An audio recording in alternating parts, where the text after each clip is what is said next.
रत्न स्यमंतक की रोचक कथा। कृष्ण की पत्नी सत्यभामा थी और सत्यभामा के पिता सत्यजित थे। सत्यजित समुद्र के तट पर बैठ गए और सूर्य की स्तुति करने लगे।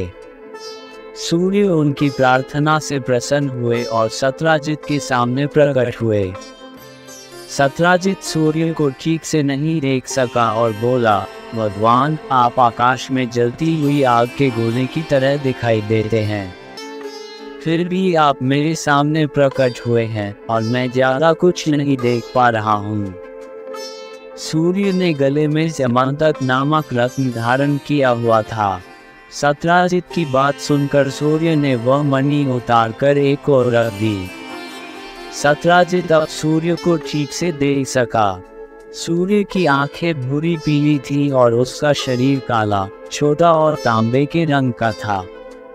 सत्यजित सूर्य के सामने झुक गया और सूर्य ने उसे वरदान देने की पेशकश की।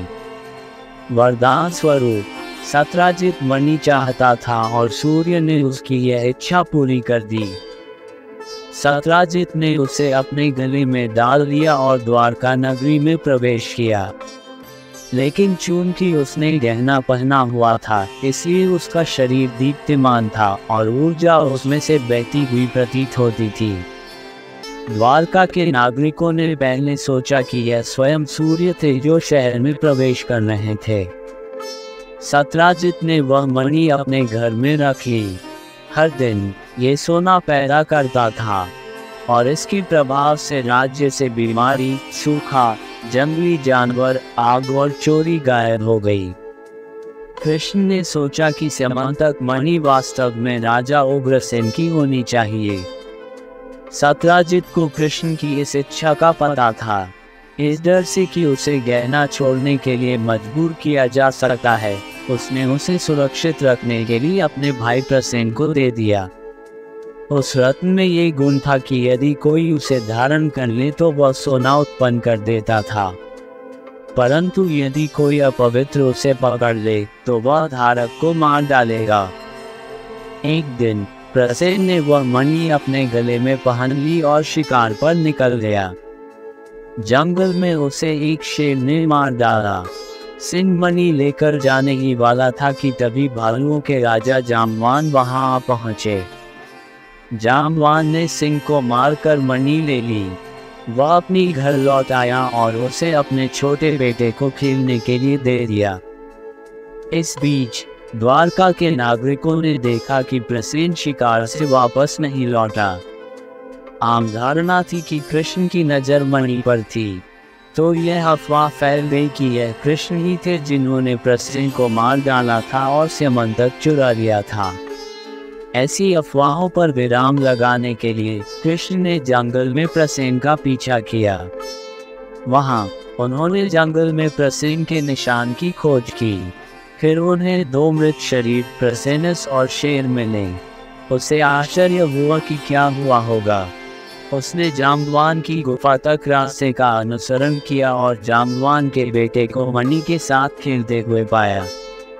कृष्ण को शीघ्रता से आते देख बालक की धाय ने शोर मचा दिया। कृष्ण और जाम्बवान के बीच भयानक युद्ध छिड़ गया। ये लड़ाई 21 दिनों तक चलती रही। कई यादव सैनिक भी कृष्ण के पीछे पीछे जाम्बवान की गुफा तक आए थे।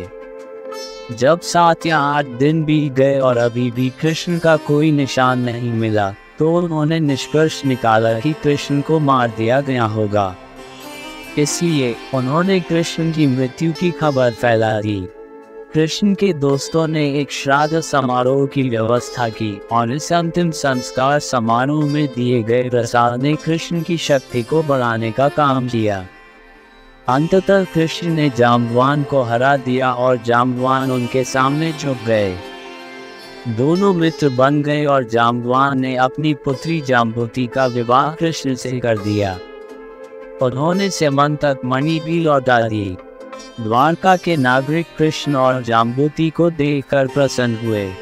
कृष्ण ने उन्हें बताया कि क्या हुआ था और मणि सत्यजित को लौटा दी। सत्यजित को शर्म आ रही थी कि उसने कभी कृष्ण पर संदेह किया था। इसलिए उन्होंने अपनी बेटी सत्यभामा का विवाह कृष्ण से कर दिया। लेकिन अक्रूर, कृतवर्मा और शतधन्वा जैसे अन्य यादव भी थे जो सत्यभामा से शादी करना चाहते थे और वे इस घटना से बिल्कुल भी खुश नहीं थे। उन्हें लगा कि उनका अपमान हुआ है। ये सुनकर कि पांडवों को लाख के घर में जलाकर मार दिया गया था, कृष्ण वारणावत की यात्रा पर गए। कृष्ण की अनुपस्थिति का फायदा उठाकर शतधन्वा ने सत्यजित को सोते समय मार डाला और मणि चुरा ली। सत्यभामा क्रोधित थी कि उसके पिता की हत्या कर दी गई। वह अपने रथ पर चढ़ गई और कृष्ण को यह बताने के लिए कि क्या हुआ था, उसे वारणावत मिलने गई। कृष्ण द्वारका वापस आए और बलदेव से कहा कि उन दोनों को एक साथ मिलकर शतधन्वा को मार देना चाहिए। शतधन्वा कृतवर्मा की मदद के लिए दौड़ा, लेकिन कृतवर्मा ने कृष्ण और बलदेव का विरोध करने से इनकार कर दिया। इसके बाद शतधन्वा अक्रूर के पास भागा, लेकिन उसे एक और इनकार का सामना करना पड़ा। तब शतधन्वा ने अक्रूर से कहा कि कम से कम वह आभूषण तो उसके पास रख ले। अक्रूर ऐसा करने के लिए सहमत हो गए, बशर्ते कि शतधन्वा किसी को यह न बताए कि मणि कहाँ है। शतधन्वा तेज घोड़े पर चढ़कर भागा, लेकिन कृष्ण और बलदेव ने रथ पर उनका पीछा किया। लंबी दूरी तय करने के बाद शतधन्वा मिथिला के बाहरी इलाके के जंगलों में आए।